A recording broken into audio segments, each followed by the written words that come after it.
మెదక్ జిల్లా నర్సాపూర్ నియోజకవర్గంలో యూరియా కొరత తీవ్రంగా ఉందని ఆరోపిస్తూ రైతులు బీఆర్ఎస్ పార్టీ నాయకులు పెద్ద ఎత్తున ఆందోళన నిర్వహించారు.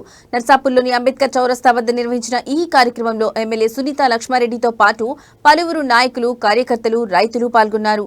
రైతులు మబ్బుల నుంచి యూరియా కోసం చెప్పులు, ఇటుకలు క్యూలో పెట్టి అనేక ఇబ్బందులు పడుతున్నారని, అయినా సకాలంలో యూరియా అందడం లేదని ఆవేదన వ్యక్తం చేశారు.